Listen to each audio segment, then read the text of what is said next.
Nosotros somos el equipo 3, que está conformado por Baltasar Sánchez Erika, Pacheco Romero Alexandrina, Sánchez Lizárraga Stephanie y Sandoval Morales Hilda.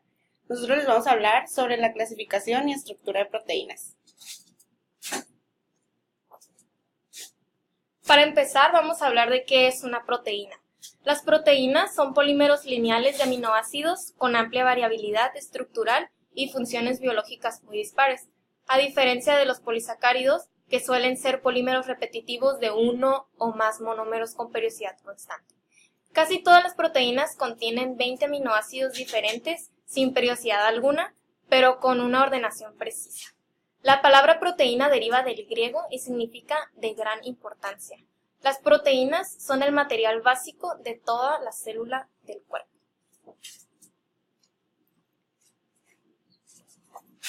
La variedad de proteínas es muy alta para su clasificación. Las proteínas simples, que son formadas exclusivamente por aminoácidos, y las proteínas conjugadas o compuestas son moléculas que están presentes en su parte proteica y otra no proteica menor.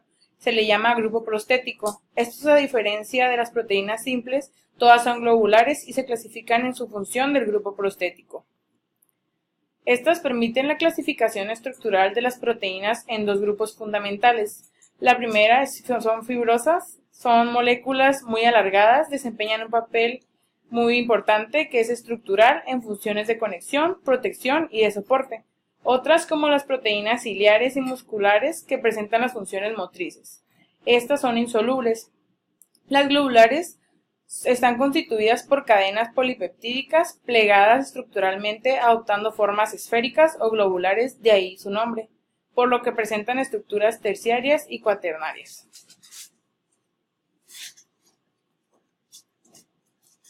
Ok, ahora vamos a hablar sobre las funciones de las proteínas. Su función puede ser como catálisis. Las enzimas son proteínas que dirigen y aceleran miles de reacciones bioquímicas en procesos como la digestión, la energía y biosíntesis. Tienen la función de estructura.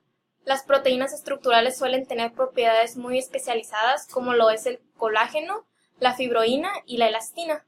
También como movimiento. Las proteínas participan en los movimientos celulares como la actina y la miosina en la contracción del músculo. Como defensa, una extensa variedad de proteínas son protectoras, como la queratina en animales, el fibrinógeno, la trombina en el proceso de la coagulación y los linfocitos en el sistema inmunitario. La regulación en la unión de una molécula hormonal o de un factor de crecimiento a los receptores en sus células diana modifica la función celular, como la insulina y el glucagón. También como transporte. Muchas proteínas actúan como transportadoras de moléculas o de iones a través de las membranas de la célula, por ejemplo, la bomba de sodio y potasio, la ATPasa y el transportador de glucosa. También tienen función de almacenamiento. Determinadas proteínas van a actuar como reserva de nutrientes esenciales, como lo es la ovoalbumina.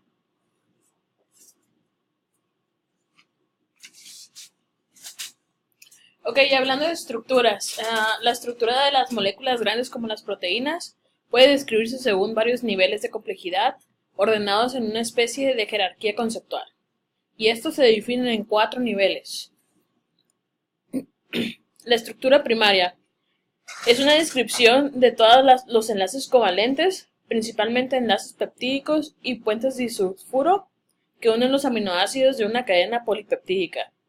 El elemento de la estructura primaria es la secuencia de los residuos aminoácidos.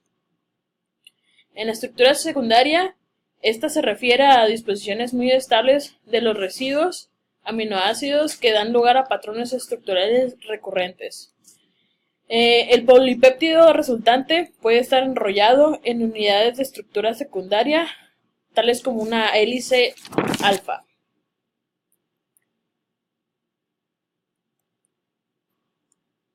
En la estructura terciaria se describe todos los aspectos del plegamiento tridimensional de un polipéptido.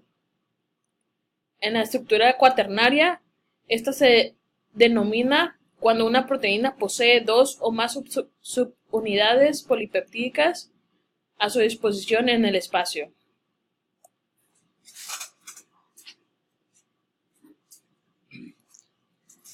Desnaturalización de las proteínas. Las estructuras proteicas han evolucionado para funcionar en entornos celulares concretos. Condiciones diferentes a la célula pueden provocar cambios grandes y pequeños en la estructura de la proteína. La pérdida de estructura tridimensional suficiente para originar la pérdida de la función se denomina desnaturalización. La mayoría de las proteínas se pueden desnaturalizar mediante calor, el cual afecta de manera compleja a las interacciones débiles de una proteína.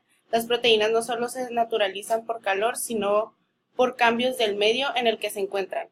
La desnaturalización básicamente se refiere a que cuando la proteína es expuesta a un calor, a un porcentaje de calor alto, o la sacan de su medio, de su entorno en el que está acostumbrada a estar, pues su estructura se va a romper y va a ocasionar que su estructura cambie y por consecuencia cambie su función.